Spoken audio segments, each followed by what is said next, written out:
నమస్తే, నేను మీ Gopi. Welcome back to our channel. ఈరోజు మనతో వచ్చరికి పొలిటికల్ అనలిస్ట్ దుర్గా గారు ఉన్నారు. మేడం నమస్తే. మేడం ఎప్పుడు లేని విధంగా ఆంధ్రప్రదేశ్ రాష్ట్రంలో 144 సెక్షన్ పలు జిల్లాలో పెట్టారు. సో అదేవిధంగా రెడ్ అలర్ట్ ప్రకటించారు. సో ఏంది అంత ఎప్పుడు లేని విధంగా రెడ్ అలర్ట్ ప్రకటించారు మేడం? మామూలుగా మనకి పెద్ద పెద్ద తుఫాన్లు వచ్చినప్పుడు అలాంటప్పుడే రెడ్ అలర్ట్ సాధారణంగా వింటాం మనం, లేకపోతే ఆరెంజ్ అలర్ట్ ఇలాంటివి. ఈసారి మనకి అంటే ఎన్నికలు సజావుగా సాగాయి అన్న ఆనందం ఇంకా మిగలకుండానే మనకి ఎన్నికల తర్వాత జరుగుతున్న పరిణామాల వల్ల ఈ రోజు రెడ్ అలర్ట్ ప్రకటించింది కేంద్ర ఎన్నికల సంఘం. అయితే ఏం జరిగింది, ఎందుకు ఇట్లాగా అంటే మనకి 4వ తారీఖు కౌంటింగ్ ఉంది. ఈసారి కౌంటింగ్ హింసాత్మకంగా మారుతుందా అనే ప్రశ్న అందరిలో తలెత్తుతుంది. బికాజ్ మనం చూసుకుంటే ఈరోజు పోలీస్ వ్యవస్థ సరిగా లేదు ఆంధ్రప్రదేశ్లో, సిఎస్ సరిగా లేరు. తర్వాత ఇప్పుడు ఏవైతే సంఘటనలు జరిగాయో జరగబోతున్నాయో వీటన్నిటికీ కూడా మనకి మాజీ ఎమ్మెల్యేలు కావచ్చు, వాళ్ళ దగ్గరుండి వాళ్ళ అనుచరులు కావచ్చు, లేకపోతే కార్యకర్తలు కావచ్చు, లేకపోతే లోకల్ పోలీసులు కావచ్చు, ఇలా ఎవరికి వాళ్ళు సహకరించుకుంటూ గొడవలు సృష్టిస్తున్నారు. మనం ఇవాళ మాచర్ల చూసాం, పిన్నెల్లి పారిపోయాడు అంటున్నారు. హైదరాబాద్లో ఆయన కారు వదిలేసి, ఆయన సెక్యూరిటీని వదిలేసి, ఫోన్ కూడా వదిలేసి ఆయన ఫారిన్ వెళ్ళిపోయే ప్రయత్నంలో ఉన్నాడని విన్నాం. సాయంకాలం లోపు ఆయన అరెస్ట్ జరిగి తీరాలి. తర్వాత మనం మిగతా చోట్ల ముఖ్యంగా అనంతపురం, రాయలసీమ, మాచర్ల, పల్నాడు ఇవన్నీ కూడా ఈరోజు రెడ్ అలర్ట్ కిందకి వచ్చాయి. కాబట్టి ఏం చేస్తున్నారంటే పోలీసులు కార్బన్ సర్చ్లు చేస్తున్నారు. అంతేకాకుండా ఎప్పుడూ లేని విధంగా ప్రతి ఇంట్లోనూ కూడా ఇల్లు తిరుగుతూ వాళ్ళు గడ్డిబాములు చెక్ చేస్తున్నారు, తర్వాత అటకలు చెక్ చేస్తున్నారు.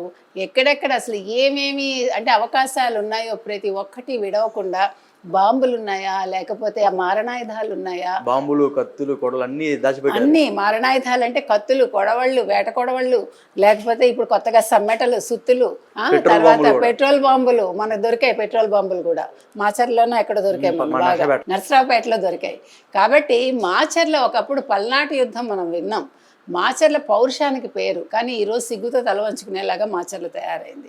అంటే ప్రత్యర్థులను ఓడించడానికి సజావు మార్గాల్లో వెళ్లకుండా వాళ్ళు చేసిన అభివృద్ధి పనులు లేవు కాబట్టి, సంక్షేమాలు వాళ్ళని గట్టెక్కించమని భావించారు కాబట్టి ఏ రకంగా అల్లర్లు సృష్టించాలి. ముఖ్యంగా పిన్నెల్లి సోదరులు ఊహించింది ఏంటంటే ఈసారి వాళ్ళు గెలవము అని ముందే తెలిసిపోయింది వాళ్ళకి. ఇన్ని సంవత్సరాలుగా గెలుస్తూ వచ్చి వాళ్ళు మాచర్లలో ఒక ఆట ఆడుకున్నారు. చెప్పాలి అక్కడ అంటే ఉంటాయి కదా మేడం, లోపల అంటే ఎలక్షన్స్ ఏం జరగల, సర్పంచ్ ఎలక్షన్ జరగల, ఎంపీటీసీ జరగల, ఎమ్మెల్సీ జరగల, ఏం జరగల అక్కడ ఏరియాలో. సో వన్ సైడ్ ఎలక్షన్ జరిగిపోయింది. ఎక్కడ లేని విధంగా రాష్ట్రం మొత్తం మీద వన్ సైడ్. అవును, అంటే బెదిరించి తెలుగుదేశం పార్టీ శ్రేణులు ఏవైతే ఉన్నాయో ఎవరైనా నిలుస్తారంటే వాళ్ళ కుటుంబాల దగ్గరికి వెళ్ళి వాళ్ళని కొట్టి, లేకపోతే వాళ్ళని బెదిరించి, వాళ్ళని భయపెట్టి, వాళ్ళు ఎవరు నిల్చోకుండా చేసి పోలీసుల్ని ఉపయోగించుకుని, అంటే పోలీసులు కూడా వన్ సైడెడ్గా బిహేవ్ చేస్తున్నారు, ఇప్పటికీ చేస్తూనే ఉన్నారు. కాబట్టి ఇప్పుడు ఇది ఏదైతే ఉందో ఈ జరుగుతున్న మారణకాండ ఇంకొంచెం ఎక్కువ జరుగుతుందనే భయంతో ఈ రెడ్ అలర్ట్ అయితే ప్రకటించారు. అయితే సిఎస్ ఏం చేస్తున్నారు, డీజీపీ ఏం చేస్తున్నారు, డీజీపీని మార్చినా ప్రయోజనం కనిపించట్లేదు. ఎందుకంటే మనకి గ్రాస్ రూట్ లెవెల్ నుంచి అందరినీ మార్చుకుంటూ రాకపోవటం ఒక పెద్ద మైనస్ మనకి. తర్వాత ఈ రికార్డింగ్ ఏదైతే జరిగిందో ఎన్నికల రోజు దాన్ని మరి సిట్టు పట్టించుకోలేదా, మనకు అన్ని క్వశ్చన్ మార్కులేనండి. ఏం జరుగుతోంది అనే దానికి సరైన అవగాహన లేదు. ముఖ్యమంత్రి ఆపద్ధర్మ ముఖ్యమంత్రి లండన్ వెళ్ళిపోయారు. సజ్జల రామకృష్ణారెడ్డి గారు మరి ఏం చేస్తున్నారో తెలియదు. అంటే ఓడిపోతామనే భయంతో మంత్రులు ఉన్నారా, ఎక్కడికక్కడ ఎవరికి వాళ్ళు బిచానాలు సర్దుకుంటున్నారని వింటున్నాం మనం. అంటే వాళ్ళు డబ్బు దాచుకునే ప్రయత్నాల్లో ఉన్నారా, పారిపోయే ఉద్దేశంలో ఉన్నారా మనకు తెలియదు. సో ఆంధ్రప్రదేశ్ అయితే ఈరోజు అతలాకుతలం అయిపోయిందండి. ఒక తుఫాను టైంలో కూడా ఈ రకంగా ఉండదు. ప్రజలు నిజంగా చెప్పాలంటే ఒక భయాందోళనలో ఉన్నారు. ప్రతిపక్షాలు కూడా ఈరోజు ఎంతకని వాళ్ళు కేంద్రానికి ఉత్తరం రాస్తారు, కేంద్ర ఎన్నికల సంఘానికి సిఫారసులు చేస్తారు.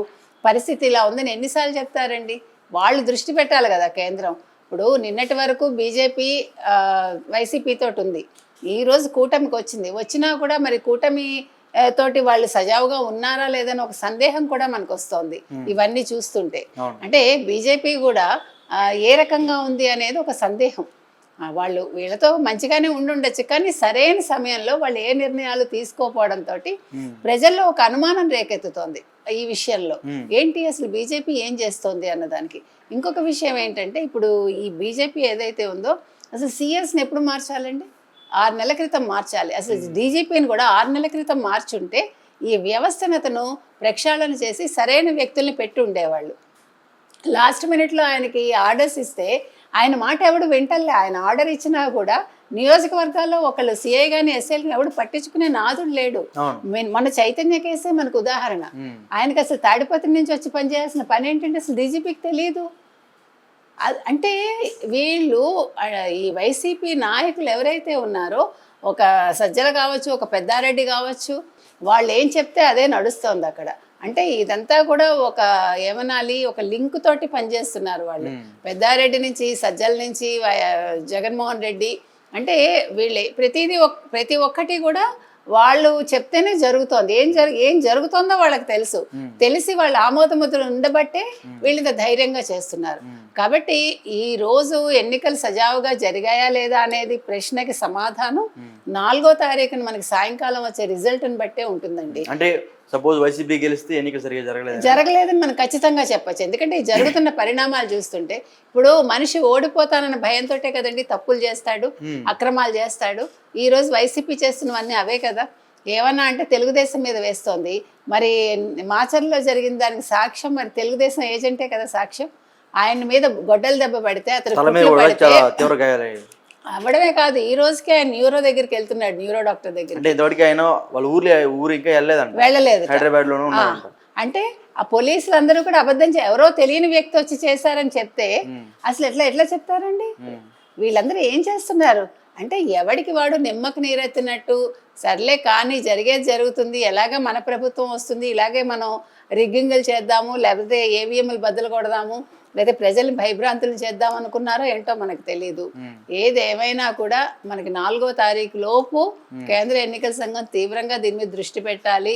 వాళ్ళు ఎటువంటి చర్యలు తీసుకుంటారు అనేది మనం చూడాలి. ఇవాళ సాయంకాలం లోపు ముందు పిన్నెల్లి సోదరులు అరెస్ట్ అయితేనే మనం ఎన్నికల సంఘం సజావుగా ఉందని కొంతవరకు మనం నమ్మటానికి అవకాశం ఉంది. అంటే వాళ్ళు దొరకపోతే మేడం రేపైనా దొరుకుతారు కదా, ఇవాళ కాకపోతే రేపు. ఇప్పుడు ఎంతకాలం కలుగులో ఎలక దాముకుంటుందండి, బయటకు వస్తుంది కదా. వాళ్ళు ఏమంటుందంటే బయట నుంచి ఇప్పుడు వస్తున్న వార్తలు అయితే కారు ప్రయాణం చేసి నేపాల్లో ఫ్లైట్ ఎక్కేస్తారంట. ఇక్కడ అయితే మామూలుగా నోటీసులు అందరికి ఇచ్చారు. సో అక్కడ నోటీస్ లేదు. ఇప్పుడు ఏం చేస్తారంటే అలర్ట్ ప్రకటిస్తారు కదా. ఇప్పుడు రెడ్ అలర్ట్ ఎట్లా రాష్ట్రానికి ఇచ్చారో అలాగే వీళ్ళ మీద లుకౌట్ నోటీస్ ఇస్తారు. అలాంటి ఇచ్చారు మేడం. మన ప్రభుత్వం అంటే మన దగ్గర ఇచ్చారు, మన ఎయిర్పోర్ట్ లో ఇచ్చారు. నేననే మిగతా ఎయిర్పోర్ట్లు కూడా పాస్ చేస్తారేమో. ఇప్పుడు ఆగుతారని అనుకోవటం ఎందుకు? That's what, let us wait and see. తొందరపడటం ఎందుకు? ఇంకా టైం ఉంది కదా. ఎందుకు వచ్చిందంటే జీతాలు ఇవ్వలేదండి, వాళ్ళకి ఇవ్వాల్సిన ఎమాల్యుమెంట్స్ ఇవ్వలేదు, వాళ్ళకి ఏది చేయలేదు. వాళ్ళు పిల్లలు పెళ్ళిళ్ళు చేసుకోవటానికి వాళ్ళు అవస్థపడ్డారు. వాళ్ళు అన్ని రకాలుగా అవస్థపడ్డారు కదా. సో అందుకని ఇప్పుడు ఫస్ట్ పోస్టల్ బ్యాలెట్ ఓటింగే మీకు బయటకు వస్తుంది. ఆ రోజు కౌంటింగ్ అక్కడితో మొదలవుతుంది కాబట్టి పోస్టల్ బ్యాలెట్ ఓటింగ్ని బేస్ చేసుకుని మిగతావన్నీ కూడా బేస్ అయి ఉంటాయి కాబట్టి సో ఆ రోజు వచ్చిన రిజల్ట్స్ దాన్ని బట్టి మనం తీసుకోవాలి. తేడా పాడా ఉంటే ఇప్పుడు ఈ తెలుగుదేశం కూటమి ఏదైతే ఉందో ఈ రోజు నుంచి కేంద్ర ఎన్నికల సంఘం మీద ఒత్తిడి తేవాలి. ప్రతి నియోజకవర్గంలోనూ కూడా చెకింగ్ జరగాలి, వీడియోస్ అంతా కూడా చూడమని చెప్పాలి. ఇంకా ఎక్కడెక్కడ అసలు ఇప్పుడు ఇంకా 7 చోట్ల కూడా ఈ మాచర్లలోనే 7 ప్రాంతాల్లో పిన్నెల్లి రామకృష్ణారెడ్డి తమ్ముడు గారు వెళ్ళి చూశారట. మరి అక్కడ ఏం వీరంగం సృష్టించాడో తెలియదు. కాబట్టి ఈ ఒక్క నియోజకవర్గంతో అయిపోలేదండి. ముఖ్యమైన నియోజకవర్గాలు ఏవైతే ఉన్నాయో ఇప్పుడు చంద్రగిరి మనం ఆల్రెడీ చూసాము, తిరుపతి మనం చూసాము. కాబట్టి పెద్దారెడ్డి ఉండే ప్లేస్ వీళ్ళందరూ ఈరోజు మాట్లాడాలి. ఈ నియోజకవర్గాలన్నీ కూడా సిట్ కావచ్చు, లేకపోతే కేంద్ర ఎన్నికల కమిషనర్ కావచ్చు, చాలా సీరియస్గా తీసుకుని ఆంధ్రప్రదేశ్ విషయంలో మాత్రం చాలా అలర్ట్గా ఉండాలి. ఈ 12 రోజులు చాలా క్రూషియల్ వాళ్ళకి. కాబట్టి ఇది వాళ్ళ బాధ్యత. ఏం జరిగినా కూడా ఈసారి కేంద్ర ఎన్నికల సంఘం మాత్రం జాగ్రత్తగా లేకపోతే ఇంకా 3 దఫాల ఎన్నికలు ఉన్నాయి కాబట్టి వాటి మీద కూడా ఇంపాక్ట్ పడుతుంది. మోదీకి కూడా ఇది దెబ్బ అవుతుంది. కాబట్టి వీళ్ళు ఇవన్నీ కూడా దృష్టి పెట్టాల్సిన అవసరం ఎంతైనా. Okay madam, thank you madam. Thank you.